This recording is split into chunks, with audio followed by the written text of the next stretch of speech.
ಕರಾವಳಿಯಾದ್ಯಂತ ಮಳೆ ಚುರುಕುಗೊಂಡಿದೆ. ದಕ್ಷಿಣ ಕನ್ನಡ ಜಿಲ್ಲೆಯ ಕೆಲ ಪ್ರದೇಶಗಳು ಮಳೆಯಿಂದಾಗಿ ಜಲಾವೃತಗೊಂಡಿದೆ. ಭಾರಿ ಮಳೆಗೆ ತೊಕ್ಕುಟು ಪ್ರದೇಶ ಜಲಾವೃತಗೊಂಡಿದೆ. ರಸ್ತೆಯಲ್ಲಿ ದ್ವಿಚಕ್ರ ವಾಹನ ಸವಾರರು ಸಂಚರಿಸಲಾಗದೆ ಪರದಾಟ ಪಡುವಂತಾಗಿತ್ತು. ಕಾರುಗಳು ಅರ್ಧದಷ್ಟು ನೀರಿನಲ್ಲಿ ಮುಳುಗುತ್ತಿರುವ ದೃಶ್ಯ ಕಂಡುಬಂತು.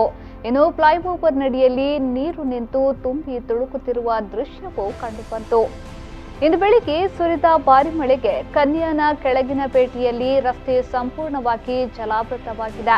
ಕನ್ಯಾನದಿಂದ ಶಿರಂಕಲ್ಲು ತೆರಳುವ ರಸ್ತೆ ಬದಿಯ ಚರಂಡಿಯಲ್ಲಿ ಕಸ ತ್ಯಾಜ್ಯಗಳು ತುಂಬಿದ್ದರಿಂದ ಮಳೆ ನೀರು ರಸ್ತೆಯಲ್ಲಿ ಬಂದು ನಿಂತಿದೆ. ಸುತ್ತಮುತ್ತಲಿನ ಅಂಗಡಿ, ಹೋಟೆಲ್ಗಳ ತ್ಯಾಜ್ಯಗಳನ್ನು ಚರಂಡಿಗೆ ಹಾಕಿದ್ದರಿಂದ ಚರಂಡಿ ಬಂದ್ ಆಗಿದೆ ಎಂದು ಗ್ರಾಮ ಪಂಚಾಯತ್ನ ಅಧಿಕಾರಿಗಳು ಆರೋಪಿಸಿದ್ದಾರೆ.